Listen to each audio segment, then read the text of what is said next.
Mas vamos terminar essa parte do verso 4 e 5, que nós começamos terminando assim esse módulo, a segunda mensagem de Ageu aos exilados que voltaram a Judá. Vamos ler, irmãos, de novo o verso 4 e 5, que é onde nós estamos. Ora, pois, sê forte, Zorobabel, diz o Senhor, e sê forte, Josué, filho de Josadaque, o sumo sacerdote, e tu, todo o povo da terra, sê forte, diz o Senhor, e trabalhai porque eu sou convosco, diz o Senhor dos exércitos, segundo a palavra da aliança que fiz convosco, quando saístes do Egito, o meu espírito habita no meio de vós, não temais. Então o que nós aprendemos na quarta-feira passada? As três coisas que têm a ver conosco. Porque o que Deus havia percebido é que aquele problema de o povo estar desanimado era um problema de atitude. Aquele povo tinha tudo para não estar desanimado. Às vezes é o que acontece conosco. Às vezes nós temos todas as possibilidades de Deus, e aí por uma questão de atitude nós ficamos desanimados. Nós não temos mais motivação para continuarmos fazendo aquilo que nós deveríamos fazer, aquilo que fomos chamados para fazer, simplesmente por uma questão de atitude. Negócio dentro de nós. A gente parece, nós decidimos não fazer mais, e mesmo que as circunstâncias, que nós temos todas as evidências de que deveríamos continuar fazendo, a gente resolve não fazer. E quando decidimos não fazer, nós conseguimos argumentações para não fazermos. Exatamente o que o povo tinha.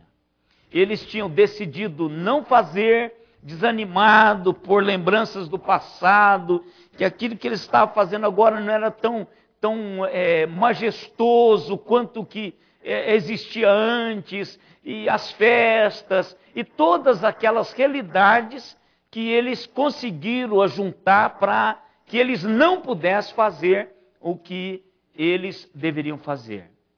Aí Deus fez 3 perguntas, que Deus não queria a resposta. E nós aprendemos que às vezes Deus faz isso conosco. Por quê? Porque Deus já tem todas as respostas, irmãos.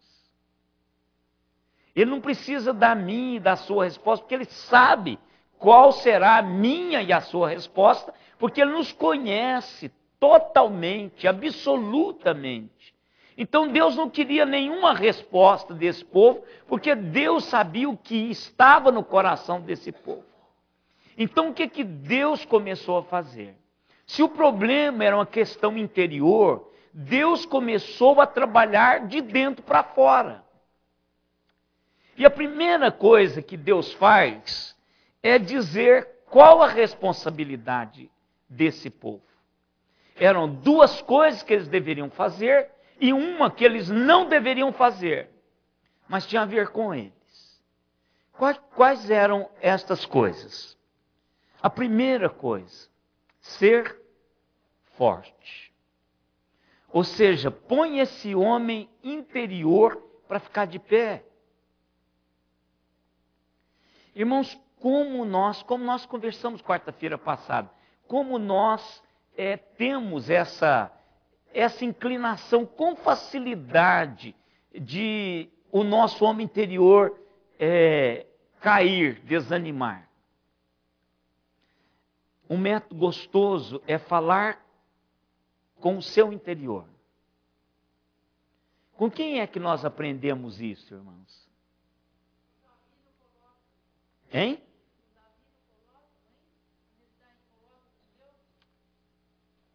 ele está num colóquio com Deus, mas não seria o colóquio, né? Hein? Solilóquio, não é? Então, nós encontramos Davi falar isso, solilóquio, ou seja, uma conversa consigo mesmo. Um diálogo consigo mesmo. E nós encontramos Davi fazendo isso várias vezes. Ele falando com a sua alma. Olha, tenha coragem, ó alma, porque você vai voltar a louvar o Senhor novamente. Ou seja, falar consigo mesmo, fortalecer. E o que Deus está fazendo isso, o que Deus está fazendo através de Ageu é exatamente isso. Ser forte. E ele fala isso com todos, fala isso com o líder político, fala isso com o líder espiritual, fala isso com o líder, com as pessoas. E chama esse povo da terra. Ou seja, gente, vocês já estão na posse do que eu já dei para vocês. Pense nisso. Ser forte e corajoso. Não desista agora. Qual que é a segunda realidade que esse povo deveria fazer? É uma consequência. Quando nós nos animamos dentro de nós, quando nós nos fortalecemos interiormente, a gente põe a coragem. E aí a gente quer fazer aquilo que nós não tínhamos feito. Todos nós somos assim. Que nós chamamos de motivação. Não há um motorzinho mais eficaz do que motivação. Já pensou naquele dia da pesca do irmão Pedro? Ele custa esperar amanhã amanhecer, ou o dia amanhecer. A tralha já está no caminhão, a tralha já está no carro, tudo está preparado, tudo foi devidamente calculado. Por quê? Existe uma motivação de algo que ele gosta de fazer. Todos nós somos assim. Aquilo que nós temos motivação, a gente quer logo fazer isso. Viagem, quem gosta de viagem. Quando eu ia para a casa da minha avó, acordava meus pais a noite toda. Não está na hora. No 11 já não foi embora. Então, acordava o tempo todo e dava aquela dorzinha no joelho. Todo mundo conhece aquela dorzinha do joelho. Aquela dorzinha do joelho chama ansiedade. Você está com a sobrecarga. Então, você cria aquela dorzinha no joelho, que é a dorzinha da ansiedade. Motivação. E aí Deus diz, vai trabalhar. Vá trabalhar. Porque se eu me fortaleço, eu tenho que fazer exatamente aquilo que Deus quer que eu faça. E eu tenho que fazer trabalhando. Deus tem um trabalho para mim e para você. E às vezes nossos trabalhos são diferentes. Mas é um trabalho para o reino e Deus quer que nós façamos isso. Então, ser forte e trabalhe. O que eles não tinham que fazer? Não. Eles não tinham que ter medo. Duas coisas eles tinham que fazer. Ser forte e trabalhar. Mas uma era negativa, eu disse isso aqui, no sentido negativo. As duas são positivas e uma no sentido de não ter medo. Aí, esse não ter medo é exatamente por aquilo que Deus iria fazer. Às vezes nós temos medo, irmãos. Às vezes nós temos medo. Medo é uma das coisas mais abençoadoras que Deus já fez e colocou na gente. Medo, às vezes, é exatamente o instrumento que nos livra de muitas coisas. Agora, eu não posso ter medo petrificante, medo que me paralisa. Eu preciso de ter cuidado, esse medo, por exemplo, ter medo de cobra. Você precisa ter medo de cobra quando você estiver no mato. Porque se você não tiver, com certeza você vai ser picado. Você vai perder a atenção. Quando você sai na estrada, você precisa ter medo de acidente. Já notou que logo depois que nós passamos por um acidente, nós ficamos mais atentos? Por quê? Porque você cogita na possibilidade daquilo ter sido com você. Então é um instrumento que nós temos de medo. Por exemplo, essa onda que não está mais só em São Paulo, de assassinatos, de vandalismo, de bandidismo, de tal, está pondo medo nos jovens. Estão chegando mais cedo em casa. Dificilmente você vai ver um jovem batendo papo no botequinho do lado de fora, depois da meia-noite, em São Paulo ou em Santa Catarina. Por quê? Porque ele está com medo. Então essa parte do medo dá a gente uma segurança, mas o medo que trava, o medo que não deixa você trabalhar, o medo que não deixa você ficar forte, é desse medo que Deus está dizendo. Não tenha medo, porque eu tenho algumas coisas para fazer por vocês. E é exatamente isso, irmãos, que eu quero terminar essa parte. O que é que Deus vai fazer? Não tenha medo, por causa do que Deus fará. Primeira coisa que aparece aí, qual que é? E nós já vimos isso lá no capítulo 1, que é uma mensagem recorrente de Deus no livro de Ageu. E é uma mensagem recorrente de Gênesis a Apocalipse. É chamado pelos os comentaristas do Antigo Testamento de como um fio de ouro que costura as realidades veterotestamentárias e passa para as realidades neotestamentárias. O que é que Deus diz para Ageu dizer ao povo? Ser forte, não trabalhe. Por quê? Por que você tem que ser forte? Por que você tem que trabalhar? Por que você não deve ter medo? Porque eu sou. Olha a expressão aqui. Porque eu sou convosco, diz o Senhor, comandante dos exércitos celestiais. Toda vez que eu leio esse texto, sabe de quem que eu lembro? Eliseu. Quando o seu moço, o aprendiz, não consegue ver, fica apavoradíssimo. Aí Eliseu diz assim: muito mais são os que estão conosco. Mas aonde eles estão? Aí ele ora: Senhor, abre os olhos dele para que ele veja também. E aí ele consegue ver que muito mais estava com Eliseu do que o que estava com o inimigo. Então, esse é o Senhor dos exércitos, irmãos. Não há nenhum poder bélico maior do que o poder do Senhor dos exércitos. E ele diz que ele é conosco. Eu sou convosco.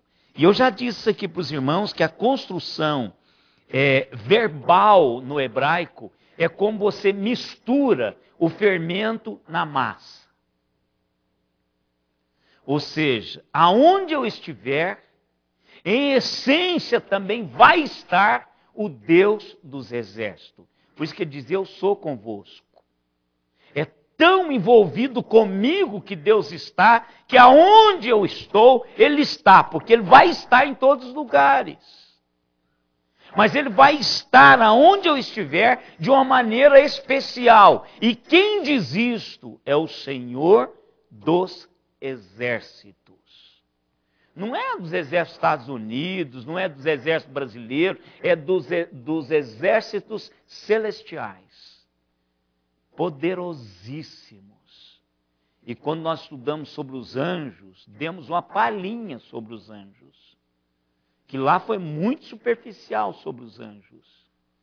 Nós vimos o quanto que esse exército do Senhor é um exército poderoso. Ele diz, porque eu sou convosco, diz o Senhor dos exércitos.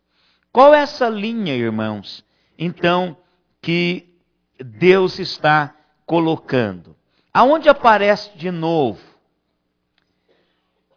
No Novo Testamento, falando de que Deus está com a pessoa. Quem se lembra? Pensa assim, pensa num arremate. Quando ele fala que é um fio de ouro que tece, que amarra todas as escrituras, eu vou pensando assim, eu estou com uma agulha costurando toda a história, a começar do Gênesis, eu vou costurando a história, vou passando, costurando, aí eu termino o profeta menor e pego Mateus. Não antes. Tem um antes aí que faz toda a ligação do ponto. Quem costura sabe que não pode perder esse negócio. Sabe qual era a minha especialidade, irmão, de costura? Por isso que quando eu fui para fazer sutura em cirurgia, o médico, o meu professor de cirurgia diz assim, aonde você fazia isso? Não, eu costurava as minhas meias. Porque a primeira sutura você faz numa peça anatômica. E normalmente a primeira sutura da gente, ela arrebita assim, né, Carlos? Ela arrebita. Às vezes, quando o cirurgião não é especialista, ele faz a sutura e ela fica com a borda assim. Aí você precisa fazer uma plástica para esconder essa borda. Mas se a pessoa for boa na sutura, não aparece. E a minha primeira sutura não fez borda. Aí ele perguntou assim, aonde você aprendeu isso? Eu falei, professor, eu costurava minhas meias. Eu costurava a minha meia que ninguém conseguia saber que ela foi costurada. Só eu que sentia por dentro a linha. Mas ela ficava, ela foi mostrar aqui, aí a professora foi olhar do lado avesso. Porque a arte de fazer tem a ver com o lado do avesso, né? Então, suturar. Quando eu penso nessa linha de ouro que vai costurando o Antigo e o Novo Testamento, eu passo a agulha ali no início, ali em Mateus, e eu puxo isso. Está lá. Para quem? Hein? Antes. Um pouquinho antes. Alegra-te, muito favorecida. O Senhor é contigo. Olha, irmãos, ali está uma mocinha virgem, que ela acaba de saber que está grávida. Mas ela nunca teve relação nenhuma com homem nenhum.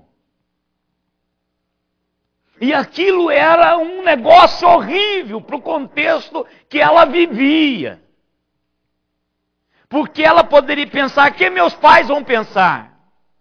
O que o meu marido, aquele homem que está prometido para mim, porque era marido, já estava prometido, casada, vai pensar? O que a sociedade vai achar disso? Então aí é dado a ela essa palavra: o Senhor é contigo. Olha, irmãos, Deus está dizendo assim para o povo de Judá: não tenha medo, porque eu sou contigo. Agora, isso é um exercício, irmãos. Isso é um exercício. Aquele exercício que vai dar a você confiança de saber que Deus está com você todo o tempo. Você não precisa de vê-lo, mas você vai saber que Ele está ali, a sua alma, o seu homem interior está sentindo todo o tempo. As ações desse Deus estão sendo mostradas para você em todo o tempo e você consegue perceber isto. Mas aí depois vem exatamente para lá, onde você falou, no verso 23, que ele diz: Emanuel. Seu nome será Jesus, o Emanuel, ou seja, o Deus agora conosco. Olha que essa promessa para o povo de Judá não é uma promessa exclusiva deles, é uma promessa para mim e para você também. É para a igreja moderna hoje. Isso. É lá no finalzinho do Evangelho. Eis que estou convosco todos os dias até o fim dos tempos. Até a consumação dos tempos. Então, essa promessa, irmãos, é uma promessa para mim e para você também hoje. E isso faz toda a diferença, irmãos. Tristeza nós vamos ter.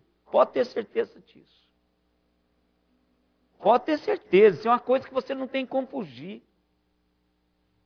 Não tem como fugir. Dor, irmãos, de perdas, dor de algo que não deveria ter acontecido, que você não quisesse que aquela coisa deveria ter acontecido na sua vida, mas você vai sentir. Isso é normal nosso. Medo, vontade, você vai sentir tudo isso. Agora, o que vai fazer diferença é a consciência que você terá dessa presença que jamais se faz ausente. Nunca, irmãos. Eu me lembro de uma tia que eu tinha, uma prima. Mas como a minha mãe é a mais nova dos filhos, essa prima minha tinha quase a idade da minha mãe. Então nós a chamávamos de ela tia. Os filhos dessa tia minha, tia altiva, que eu não sei qual o número dela na sequência lá, mas todos eles têm mais ou menos a idade da minha mãe. A minha mãe, com um irmão dessa tia, eles são irmãos de leite. A própria irmã amamentou a irmã. E esse tio meu, esse primo, que eu chamo de tio, ele faleceu. Então, essa tia chamava-se Dinorá. Ela trabalhava em Belo Horizonte. E aí, quando essa tia chegava nesse mês de dezembro, ela chegava na segunda quinzena de dezembro. Era uma festa. Essa tia, ela trazia presente para todo mundo, elegantérrima. Ela trabalhava com os médicos em Belo Horizonte, elegantérrima. Um português. Eu gostava de conversar com ela porque ela ficava corrigindo, aprendendo, mostrando como faz. Era uma festa. Todo mundo ia para lá, fazia empada. O galo morria mesmo, porque ela gostava muito de empada de galo. Não é? Então, galo morria em dezembro lá na casa da minha tia, muito, né? E pobres, como éramos, esse era um lugar gostoso para se ir. Embora minha mãe segurava às vezes para não ficar lá, porque é assim, né? O lado pobre não quer que os filhos envolvam com o lado rico. Isso é orgulho de pobre, que é pior do que o do rico. Eu sei do que eu estou falando. Então, mas essa prima, minha tia, prima tia, ela sofreu um acidente. Ela foi atropelada em Belo Horizonte. Quando ela voltou, nossa, como choveu de gente lá. Todo mundo queria dar banho, ela iria andar de novo, tal. O tempo passou, a minha tia morreu, as outras casaram, e ela ficou sozinha num quartinho, lá no fundo dessa casa. Muito mal cuidada, fedendo a xixi. E a última vez que eu a vi, ela estava um toquinho assim na cama, não me reconheceu. Reconheceu meu pai. Porque meu pai, ela gostava muito do meu pai. Eu estou contando isso, irmãos, porque vai chegar um momento que você vai ficar só. Mesmo com a casa cheia. Eu não sei se você já experimentou isso. As pessoas que estão à sua volta já não são mais, por mais que elas queiram ajudar, remediar, ajeitar, mas não consegue mais, você fica só. Então é aí que é o importante você ter essa consciência da presença de Deus. Porque algumas dificuldades, alguns problemas, você não pode compartilhar. Tem coisas que a gente não pode contar para os outros. Então você está sozinho nisso. Há dificuldades que você está enfrentando, que o filho foi, está com a sua família, a filha, os amigos, e às vezes você fica tão só, que diga, gente, essa casa era tão cheia. Cadê o pessoal? Não é? Eu era tão popular, hoje eu não consigo mais. Você precisa do Senhor. Precisa do Senhor. Então essa realidade, irmãos, a gente precisa construir. Eu e vocês. Eu não preciso de mais nada quando eu tenho o Senhor. Quando Moisés orou ao Senhor, pedindo que o Senhor o acompanhasse depois daquele embate que nós estudamos exaustivamente aqui, que Deus queria matar o povo e Moisés intercedeu. Deus disse para Moisés, eu vou te mandar um anjo aí, porque eu não quero estar no meio desse povo. Aí Moisés diz o que, irmãos? Se o Senhor não for, eu não arredo o pé desse lugar.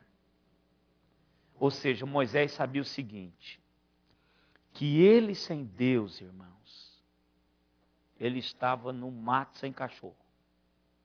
Não que Deus seria o seu cachorro, só uma expressão. Ele estava perdido, ele não poderia fazer absolutamente nada.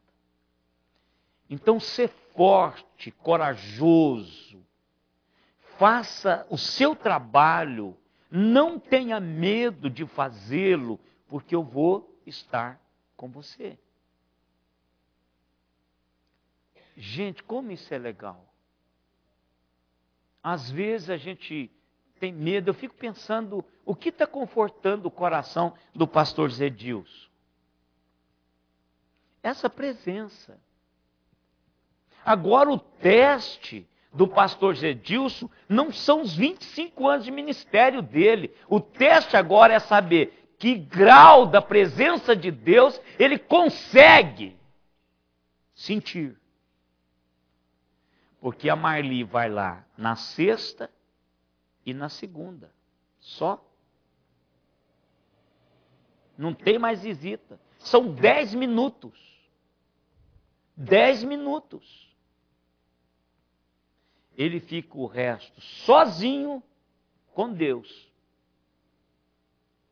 Ou então com muçulmanos, que talvez estão falando dialetos que ele não saiba. Porque a África é assim. Inúmeros dialetos. Ele fala francês, ele fala crioulo, ele fala papel, ele fala balanta, ele fala um punhado de olof, que é o que fala no Senegal. Mas na calada da noite, só Deus para acalentar o coração dele. Então haverá momento em mim, em sua vida, que se nós não tivermos essa realidade, nós estudamos exaustivamente isso quando falamos de Davi na caverna, que é isso que fortalece o meu e o seu coração. O seu nível de realidade espiritual vai ser checada quando esse tempo chegar e você não entrar em desespero. Você com Deus e usufruir dessa presença. Mas Deus faz mais uma realidade. Deus vai fazer mais alguma coisa com relação a este povo. O que ele disse na continuação? Eu estou aqui em Zacarias, irmãos. Ele diz assim: eu sou convosco, diz o Senhor dos Exércitos, segundo a palavra da aliança que fiz convosco quando saístes do Egito. Olha aqui que coisa tremenda. Segundo a palavra da aliança que fiz convosco quando saístes do Egito. Sua promessa de estar ou de construir essa realidade, que esse povo seria povo dele, e mesmo que esse povo não fosse fiel, Deus continuaria sendo fiel. Olha, irmãos, nós podemos nos encorajarmos ao lembrarmos do que Deus fez conosco no passado. Esse povo estava com facilidade de lembrar algumas realidades, mas que eles não podiam ir para frente na lembrança dessas realidades. Eles estavam ficando travados. Lembrar do que Deus fez é para motivar-me, para caminhar para frente. Não pode ser algo que me trave, que eu fique paralisado, que eu não consiga caminhar. Memórias ruins esse povo tinha, mas memórias boas, certas, lembranças das promessas de Deus para um futuro que poderia ser melhor ou maior do que aquele que havia passado, eles não cultivaram isso. E Deus está dizendo para eles assim: olha, eu quero lembrá-los da aliança que eu fiz com vocês. Foi naquele dia, lá atrás, lá no Êxodo. Foi lá que nós conversamos, foi lá que a palavra foi colocada, foi lá que eu disse que vocês seriam o meu povo, que eu seria o seu Deus, e que nós estaríamos juntos o tempo todo. Foi lá, irmãos, que tudo aconteceu. E Deus queria trazer isso à memória desse povo. Não é pelo seu lado, é pelo meu lado da aliança. Deus é que é fiel, irmãos. Nós somos infiéis. Ele nos mantém por causa dele mesmo. Por que Jesus morreu por nós? Para garantir a nossa salvação. A nossa salvação não é garantida por mim e por você. A nossa salvação é garantida pelo sangue do Cordeiro. A justiça de Cristo que é imputada a nós, como foi a Abraão. Então é a justiça de Cristo que é a minha garantia de salvação. O lado fiel da aliança é o Senhor. E Ele está dizendo isso: olha, eu fiz um trato com vocês lá atrás. Traga à memória as promessas do Senhor. Traga à memória aquilo que o Senhor diz que faria na sua vida. E caminhe e não tenha medo, porque Ele vai cumprir. Ele vai cumprir, irmãos. Não precisa ficar com medo de morrer. Aquele medinho, talvez passe, você nunca morreu. Então aquele medinho de fazer alguma coisa que nós nunca fizemos, ou de passarmos por alguma coisa que nós nunca passamos, não tem problema, isso é medo normal. Vai morrer assim mesmo. Agora, irmãos, a palavra diz que tem uma promessa para nós lá do outro lado. Eu preciso de firmar meu coração nisso. Diz, Senhor, não dá para o Senhor voltar agora e eu não morrer? Não, filho, não dá. Ah, então tudo bem, vamos embora. Vai ser a mesma coisa. Há uma promessa do Senhor, foi Ele que prometeu isso. Não é essa promessa de religião, de pastor, de padre, de bispo, de apóstolo, de ninguém. Isso é uma realidade de Jesus, do Senhor Deus, dizendo que há essa promessa. Tem essa aliança no sangue do Cordeiro. Então eu estou preparado para ir. Agora, irmãos, o Senhor Deus faz algo espetacular, que não é comum no Antigo Testamento. Ele fala assim: não tenha medo, porque o meu Espírito habita no meio de vós. Irmãos, olha, isso aqui é a marca desse mover de Deus. O Espírito Santo de Deus permanece entre o povo. É uma pena nós não termos assim uma cultura, porque nós não temos essa cultura. Nós falamos, pregamos, mas nós não temos essa cultura de impregnar na vida a ação da terceira pessoa da Trindade. Não tem. A gente tem como teoria, mas no dia a dia a gente esquece desse dinamis que está à nossa disposição. O poder de Deus que opera no mundo hoje chama-se Espírito Santo. Espírito Santo. E é Ele que traz todas as realidades de Deus à existência. Ele é o agente que produz estas realidades.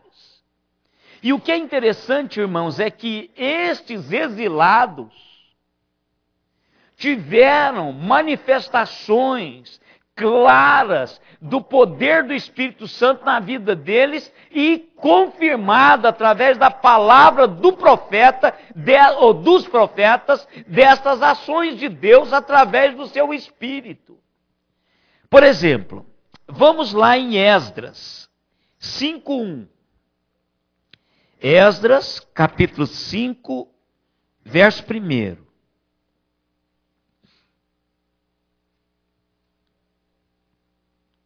O que diz lá?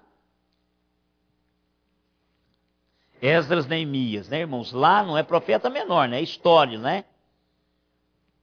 Segunda Crônicas, Esdras.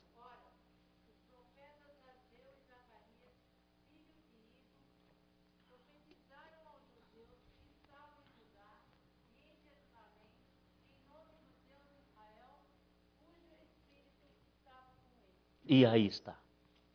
Cujo Espírito desse Deus estava com eles. Então o Espírito Santo de Deus trabalhou essa realidade e eles caminharam em direção a isto. Olha, Neemias capítulo 9, 19 a 21.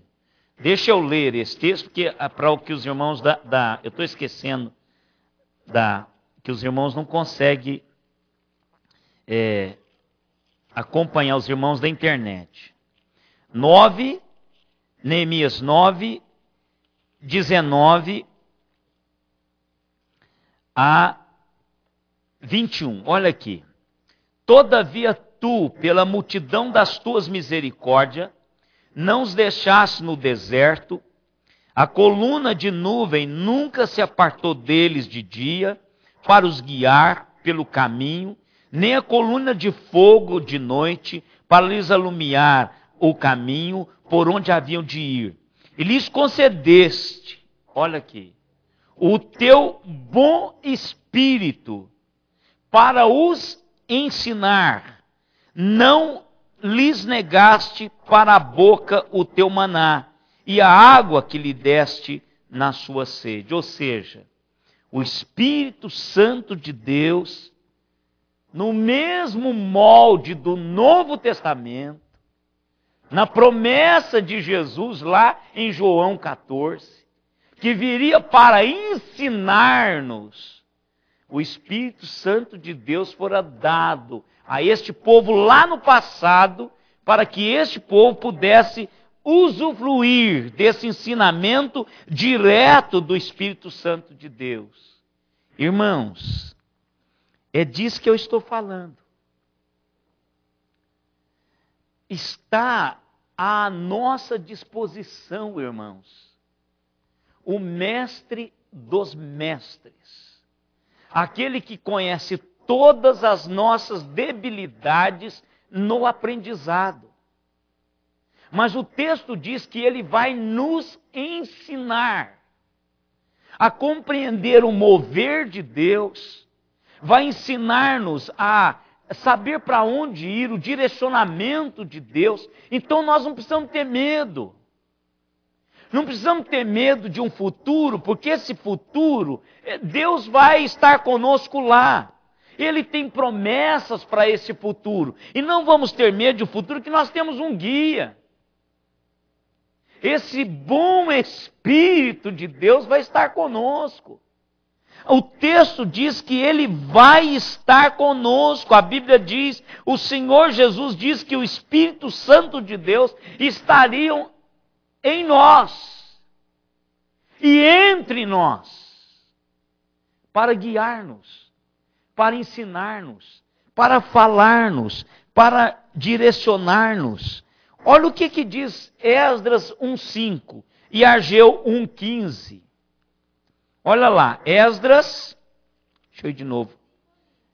É 1:5 você leu? 5:1 você leu. Esdras 1:5 e Ageu 1:14. Ageu 1:14, o Senhor despertou o espírito de Zorobabel, tal. Foi o Senhor, através do seu espírito, que despertou o espírito do povo, do líder político e do líder espiritual. O Senhor é o agente, irmãos, que faz, o Espírito do Senhor é o agente que faz as coisas que nós devemos fazer acontecer. Então ele diz assim, ser forte e trabalhe. Mas no fundo é ele que vai fazer tudo mesmo. Eu só sou o canal. Eu só sou o instrumento para Deus fazer aquilo que Ele quer fazer. E quando nós compreendemos, irmãos, que qualquer coisa que fizermos é apenas para Deus fazer o que Ele quer fazer, fica mais saborosa a vida. Fica mais cheia de propósito. Entendendo que Deus é o capacitador. Deus é aquele que vai dar-me a habilidade para fazer o que tem que ser feito. Aquilo que eu preciso fazer. Há coisas que eu não vou fazer, irmãos. Que eu não preciso fazer, que eu não sou chamado para fazer. Mas muitas coisas eu preciso de fazer. E Deus vai capacitar-me para fazer. O que nos diz lá Esdras 1:5?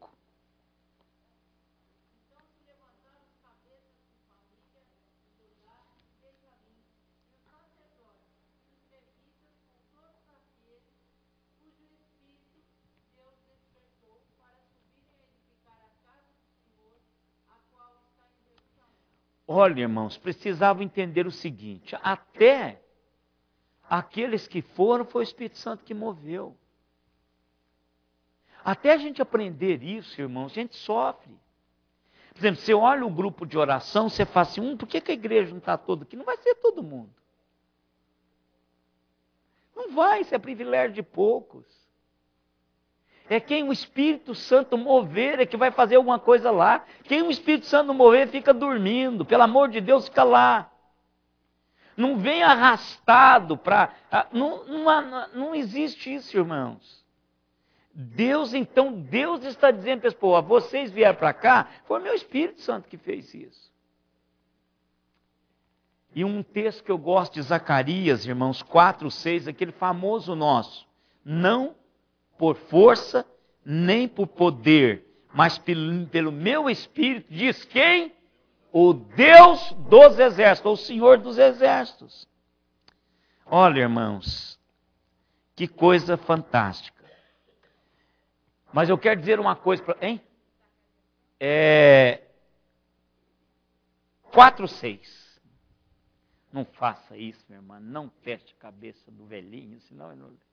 4:6. Não é isso? Mas nós temos um privilégio, irmã, além do Antigo Testamento. Qual o privilégio? Que eu e vocês temos, que o pessoal do Antigo Testamento não teve, o povo de Deus do Antigo Testamento não teve, e o povo de Deus do Novo Testamento tem. Um trabalho especial, né? Mas vamos dar mais uma trabalhadinha aí.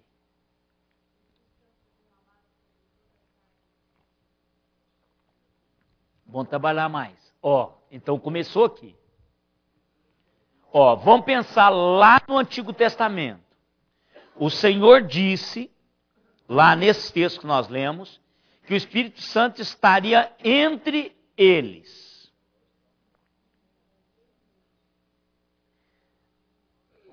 Presta atenção. Agora está também em nós, mas ele está entre nós. Isso aqui não pode perder isso de vista. O Espírito de Deus está entre nós e em nós. Onde é que está isso? João 14, 16 e 17. E eu rogarei ao Pai, e Ele vos dará outro Consolador, a fim de que esteja para sempre convosco. Que palavra é essa? Que é uma das vantagens que o senhor enumerou, irmão Walter. Lá estava em ocasiões especiais, aqui está para sempre. O Espírito da verdade, outra maravilha, que o mundo não pode receber, porque não no vê, nem o conhece, irmãos. Não adianta a gente querer mostrar algo que o pessoal não vê. Não adianta a gente querer que a pessoa saiba algo que ela não sabe. Você já tentou fazer isso? Irmão, se não sabe, não sabe, pronto, acabou. Se não vê, não vê, pronto, acabou. Você não está vendo? Não. Mas não está vendo mesmo? Não. Então acabou, ele não viu. Eu não posso fazê-lo ver. Ver é algo que vai muito, mas muito além dos seus dois olhos. É algo que está sendo decidido dentro da sua cabeça. O olho, irmãos, é só a lente do aparelho de ver.